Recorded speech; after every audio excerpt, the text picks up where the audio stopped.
Olá, sejam bem-vindos ao Multiplix Entrevista. Continuamos com nossa série de entrevistas com os vereadores eleitos para o próximo mandato de Nova Friburgo.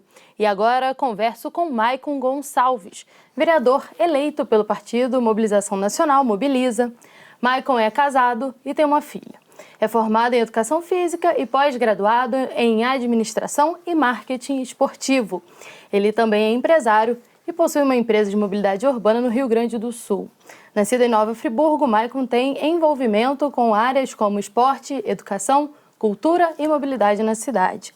Foi eleito com 1.160 votos.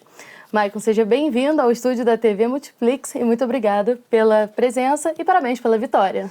Eu que agradeço, estou encantado aqui com a estrutura do Multiplix, pelo convite, fiquei muito grato em participar dessa, digamos assim, sabatina inicial para que as pessoas possam nos conhecer de casa. Falou brevemente aí da minha vida. Sim, disputei as eleições também, por 3 vezes, é bom sinalizar. Na primeira eleição eu tive 557 votos, perdi por 9 votos. Na segunda fui mais votado que 9 vereadores que foram eleitos, mas pela questão do partido eu acabei batendo na trave. E naquele momento eu falei, olha, eu acho que falta um pouquinho de esforço a mais para eu poder conquistar esse mandato e poder representar os anseios daquelas pautas que eu defendo e das pessoas que me seguem. E conseguimos ter êxito em 2024, na constância do trabalho, da seriedade e transparência. E acredito que a gente possa somar muito para o município. E eu quero apresentar um pouco mais aqui das propostas para quem está em casa e quem está na internet possa ver. Com certeza. Bem, vamos então começar com a primeira pergunta. Maicon, você é empresário e tem experiência no setor privado. O que fez você decidir entrar para a política?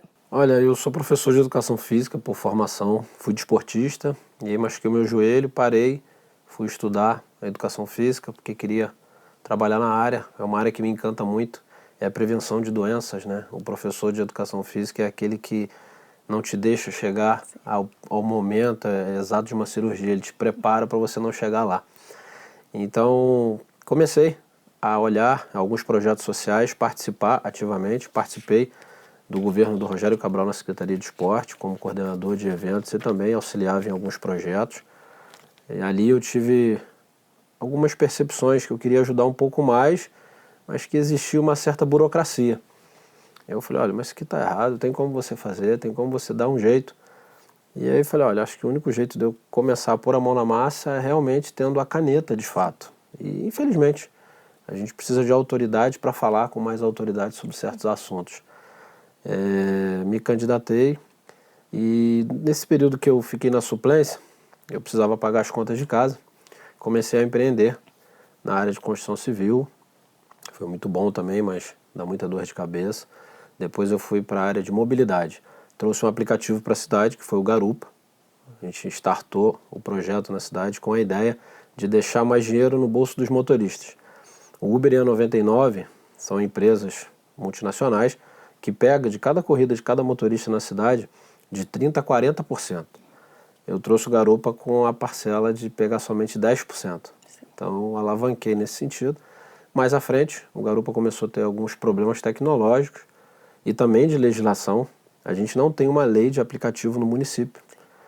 E tem alguns clandestinos, algumas coisas que não são legais, até mesmo está sinalizado, mas a gente vai fazer uma audiência pública para trazer mais segurança para esse setor. Foi por isso que eu entrei na área de mobilidade e tem um aplicativo agora no Sul também. Bem legal. Falando ainda desse assunto, né, você tem uma empresa de mobilidade urbana no Rio Grande do Sul, como você acabou de dizer, e a gente sabe que a mobilidade é um dos maiores desafios enfrentados em Nova Friburgo. Como vereador, como você pretende contribuir para solucionar esse problema? Existem soluções que são tão fáceis, né? Acho que a gente pode dialogar. A Câmara Municipal anterior a essa questionava muito quando o prefeito, na época, não vou sinalizá-lo, mas fez uma ciclovia dentro de uma via que é importantíssima, que é a Euterpe. Aquele questionamento ficou acalorado naquele momento, vários apontamentos. Logo depois, parou de se falar no assunto. Ou seja, parece que a sensibilidade era só no momento de voto, para angariar votos e conquistar ali o eleitor. Logo depois, parou de falar. O comerciante daquela região ele tem pavor daquela ciclovia. E se você parar durante o dia para fazer uma matéria ali, vão passar no máximo, durante o dia todo, 5, 6 bicicletas. Até o próprio ciclista que vem naquela via, ele vem ali, faceando ali a avenida, ele não faz aquela curva, e ali é um retorno importantíssimo, porque você vai desafogar o outro retorno à frente. Então, parou-se de falar nessa questão de ciclovia, de mobilidade. É muito simples, você chama a rota para conversar com ela.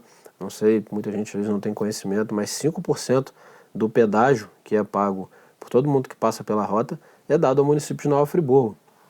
Então a gente pode muito bem fazer ali uma parceria junto com a rota para que a gente pense numa ciclovia de mais segurança, mais conforto, porque quando passa esses caminhões duplos, né, naquela região ali, eu imagino uma pessoa de bicicleta com uma certa idade avançada, a dificuldade que ela tem de se manter guiando uma bicicleta com aquele caminhão passando em toda velocidade. Então, acho que a gente tem que começar por ali. Primeiro, diminuindo o número de carros na rua.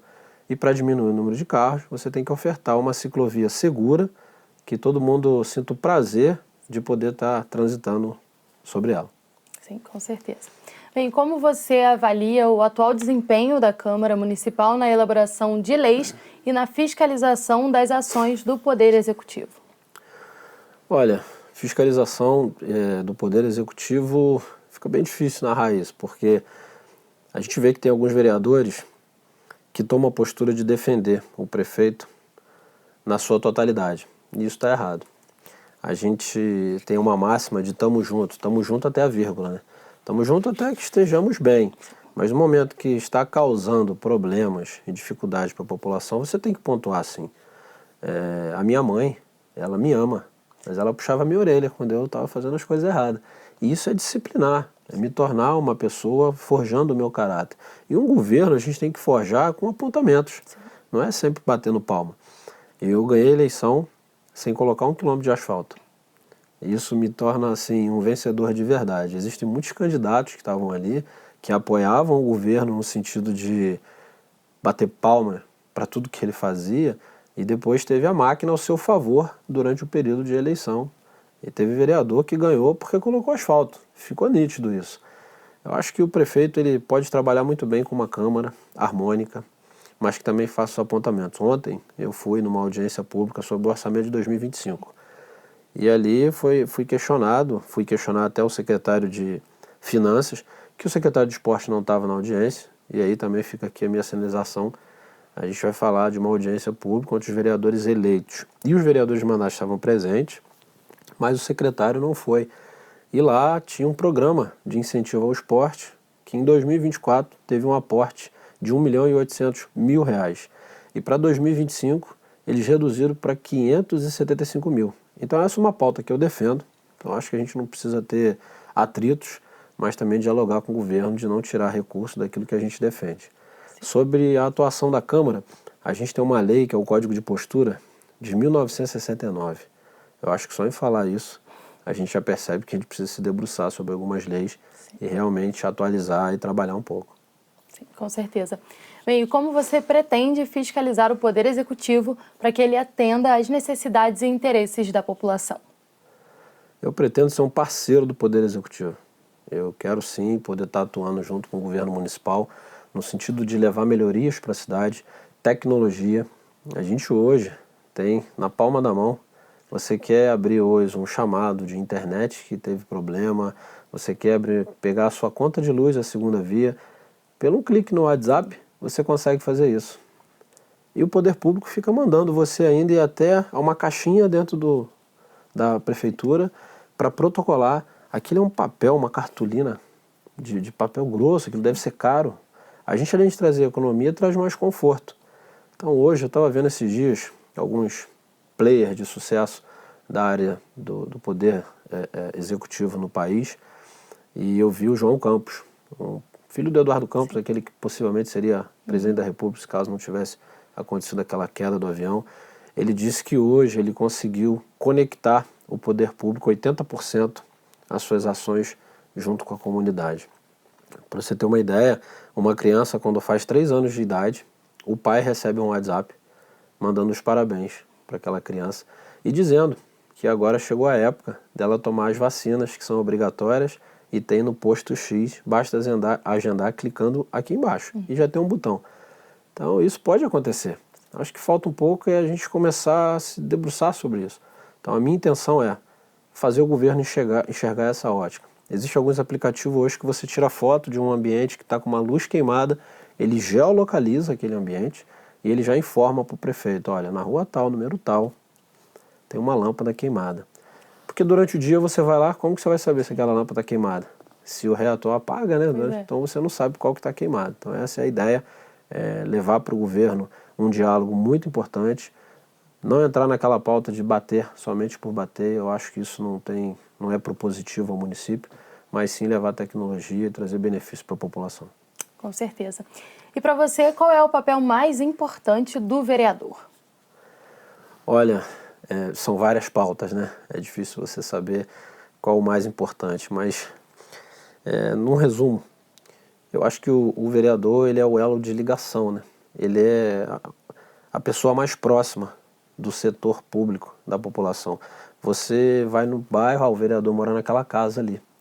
Então você pode bater ali. Um deputado federal você não tem esse acesso, um senador, um presidente, um governador, um prefeito até você não tem muito acesso. Sim.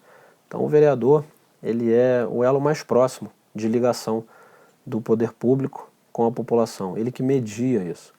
Então a função do vereador hoje, além de legislar, que todo mundo sempre coloca isso, a nossa função é legislar e fiscalizar o poder. Não, é ouvir, é buscar o deputado federal que representa a bandeira partidária, é trazer recursos para dentro do município, porque o município ele tem os seus desafios na sua receita, mas ele precisa de aporte, ele precisa de dinheiro. E a gente tem o governo federal, através dos deputados, se não me falha a memória, pode ter havido alguma correção, mas um deputado ele tem mais de 43 milhões em emenda para indicar para o município. Então você pega, se a gente consegue aí 3 deputados que são apaixonados pela cidade, que vão ajudar com emendas, a gente consegue no mínimo 5 milhões em emenda por ano, dá 15 milhões a mais no nosso orçamento. Acho que esse é o papel do vereador, ele tem que, além de legislar e conectar a população, buscar recursos. Com certeza. Bem, e qual é a sua prioridade nesse primeiro mandato? Minha pauta prioritária é o esporte. Como eu venho dali, eu tenho por obrigação trazer mais respeito para o esporte. Ontem, durante a audiência, eu até falei sobre isso, a gente tirar esse recurso do esporte. A Secretaria de Esporte hoje é uma secretaria que somente paga o seu operacional. Então a gente tem um secretário, um subsecretário, os coordenadores que, vou ser muito sincero, e eles vão concordar comigo, que eu vou questioná-los olhando lá no olho e mostrando no papel, que é uma secretaria que somente emprega. Ela não tem as suas ações efetivas. Se você falar comigo que existe hoje uma escolinha de futebol, um núcleo de escolinha de futebol gratuito, operado pelo município, eu vou ficar surpreso, porque por eu ser do esporte eu nunca vi. Então a gente tem hoje aqui no município escolinhas de futebol que vêm através de deputados, mas diretamente com a Secretaria de Esporte não. Então essa é uma pauta minha prioritária. Também fui subsecretário de Cultura no governo retrasado, né? Esse foi reeleito. Então também gosto e entendo que a cultura é fundamental. Recentemente ajudei a Saudade através do edital no Rio de Janeiro, que foi o Integra Rio. A Saudade conseguiu captar um recurso de R$100 mil. No ano de 2023, passando por ali, vendo aquele movimento do viaduto, eu falei, nossa, aqui é um ponto comercial muito bacana, porque todo mundo passa aqui. Convidei uma amiga para ela poder colocar ali a sua placa de publicitária da empresa, que ela tem uma empresa de energia solar. Então a gente conseguiu permutar. Ela colocou a placa, deu as placas de energia solar e hoje a Saudade é uma escola de samba autossuficiente. Ela gera a sua própria luz. Isso deixa a gente muito feliz. Então eu acho que existem pautas como educação, como cultura e como esporte que eu me debruço muito mais, além da mobilidade. Sim. Mas o esporte por si só é a primeira e eu vou valorizar muito as instituições. Não tem um clube na cidade hoje que tenha suas certidões em dia e a gente vai fazer isso acontecer. Bem, quais são as iniciativas legislativas que você pretende propor e como a comunidade poderá colaborar com a elaboração dos seus projetos de lei? Vamos lá. Primeiro, a questão de esporte, que é a valorização das instituições. Todas as instituições de Friburgo não têm regulação, elas não estão com as suas certidões negativas. A gente tem ali o Botafoguinho da Chácara, o Amparo, o Lumiar, o São Pedro lá indo para São Geraldo. São clubes, o Nova Friburgo é o único clube que tem as suas certidões em dia. Eu digo clubes de futebol amador. A gente valorizando esses clubes, a gente além de trazer uma arrecadação para o município, só para você ter uma ideia, o Santa Luzia, que é um clube ali no final da Via Expressa à direita, ele deve 25 mil de IPTU. O Amparo também, 27 mil. Então olha só, quanto que o município está perdendo por não participar desse movimento de regularização. Então a gente vai regularizar os clubes, trazer recursos, destinar sim as antigas subvenções, né? Agora é um marco regulatório, tem toda uma certa legislação nova, para que essa pauta seja direcionada. Parar com essa ideia de valorizar clubes de rua.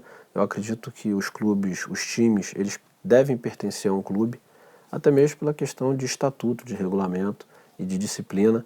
Quando você coloca num evento municipal um atleta que ele não pertence a nenhuma instituição, ele pode cometer uma atitude arbitrária, de agressão, e não ser punido, porque ele não está em nenhuma instituição. Então a ideia é fazer com que ele tenha esse entendimento de que se ele cometer um ato ilegal à competição, ele vai responder não só pelo evento, mas também pelo clube, e os outros clubes vão ter uma imagem de pessoa não grata ali, digamos assim, né?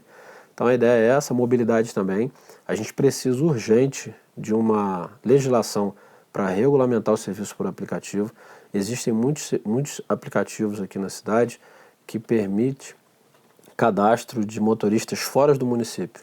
Então ele se cadastra, o carro fica um pouco mais com uma idade avançada, a gente não tem segurança naquele cadastro fake, e a gente não tem uma legislação que também dê direitos a esses motoristas, eles não têm lugar de parar. Placas essas que a gente criou em parceria com a mobilidade há 3 anos atrás. Sim. Bem, o que a população friburguense pode esperar da sua atuação dentro da Câmara Municipal? Olha, uma atuação bem inteligente, digamos assim. Eu pretendo me debruçar sobre alguns projetos, sobre algumas atualizações, assim como o Código de Postura de 1969, mas para ouvir. Esses dias eu participei de uma reunião no Hotel Fabris e a primeira coisa que foi me questionado foi a questão do turismo. A gente está vendo agora que o candidato a prefeito de Maricá, que assumiu a Secretaria de Turismo lá, está criando um consórcio. Friburgo, Teresópolis, Petrópolis, tem uma outra cidade que me fugiu agora à cabeça. Olha só, a gente aqui não quer questionar sobre direita e esquerda. Sim. A gente tem que questionar sobre o que é bom para a nossa cidade. Com certeza. Maricá é uma cidade hoje que tem 7 bilhões de orçamento. Friburgo tem 1 bi. Maricá tem 200 mil habitantes. Friburgo, aproximadamente isso também. Segundo o IBGE, quase perto ali. Então a gente tem que tirar essa diferença política. A gente não está falando aqui sobre eleição para presidente. Cada um define o seu depois. A gente está falando sobre entregar um turismo de qualidade. Então cooperar com essas cidades é importante. Então abrir esse diálogo é o que a gente tem que fazer. Levar para a Câmara audiências públicas, convidar o secretário, tanto o atual da cidade quanto também o secretário desses consórcios, para que a gente possa criar ali dentro um turismo realmente que aconteça. Com todo respeito, mas show do Fernandinho e show do Ferrugem não traz turista. Ele traz a população local para a festa. A gente precisa repensar essa ideia de turismo na cidade. A gente não pode ter na cidade uma empresa, digamos assim, uma indústria de multa, aonde a gente multa muito o nosso turista. A gente precisa ter ali uma reorganização dos pontos de parada. Se você for sábado à Olaria, você vai ver que está cheio de ônibus. Sim. E não tem onde parar. Então a gente precisa estar trazendo o turista, mas também direcionando ele. Se você for no Cão Sentado, quem está administrando lá hoje decide a hora que vai abrir, o dia e como que vai abrir. Isso tem que ter uma certa atenção. Então é isso, a gente vai participar desse consórcio sem questões partidárias, mas trazendo benefício aqui para a nossa cidade. Essa é a postura que podem esperar da gente aí. Com certeza. Bem, Maicon, agora o espaço está aberto para você deixar uma mensagem para todos os friburguenses. Fique à vontade. Primeiro eu quero agradecer a vocês pelo convite, dizer que estou muito grato de estar aqui, podendo estar passando um pouco da minha história, aquilo que eu vivi. Ao decorrer desses anos a gente vai falar muito, espero que a gente possa ter outros momentos como esse. Certeza. A população de Friburgo pode esperar do Maicon Gonçalves, é um vereador atuante, afinal de contas, população, eu estou recebendo um salário de vocês para que possa atuar. E é um salário muito alto, que diga-se de passagem, teve um reajuste, então a gente tem que fazer por onde? Então, vamos participar, vamos estar junto. Por quê? Quando chega no momento de eleição, eles dizem assim, mas eles aparecem aqui só de 4 em 4 anos. Não é bem assim. Então, para todo mundo que está vendo essa matéria, clica lá nas minhas redes sociais, acompanha aqui através do canal, para que vocês possam formatar a ideia de quem é esse político. Não político de carreira, mas político atuante. Porque existem alguns políticos que nem aparecem, daqui a pouco você vê ele renovando, você fala, gente, o que está acontecendo? Simplesmente ele está trabalhando com o seu grupo político e não está mostrando. Mas a gente precisa, como novos parlamentares, estar aqui conquistando novos eleitores, mostrando a verdade. Eu acho que essa é o maior trunfo. A rede social hoje ela permite que qualquer um clique ali, bote seguir e começa a receber as notificações e construindo a imagem desse político que não aparece de 4 em 4 anos, mas atua. Eu já atuo muito na cidade, tenho vários projetos. Tem projeto de escolinha de futebol, tem projeto de Muay Thai, tem inúmeros projetos. Agora tem um que é o Penha Guerreira, que é através do deputado Luiz Lima, que é um projeto que capacita as mulheres na defesa pessoal. Então ela aprende um monte de arte marcial para se defender. Então esses são vários outros que às vezes quem está ouvindo agora não sabia, mas que seguindo a gente nas redes sociais, seguindo aqui o portal, começa a ver as entrevistas, começa a participar. E é isso, vamos construir, que eu sei que Friburgo pode dar mais certo do que tem dado e a gente pode evoluir muito mais essa cidade. Com certeza. Maicon, obrigada pela sua participação aqui com a gente. Em nome de toda a equipe da Multiplix, eu parabenizo você pela vitória e desejo que você faça um ótimo mandato. Eu que agradeço, obrigado. Bem, e você que nos assiste, eu te convido a assistir a nossa série de entrevistas com os vereadores eleitos para o mandato 2025-2028 e todas as notícias das regiões Serrana e dos Lagos do Rio no portal multiplix.com. Muito obrigada pela sua audiência e até o nosso próximo encontro.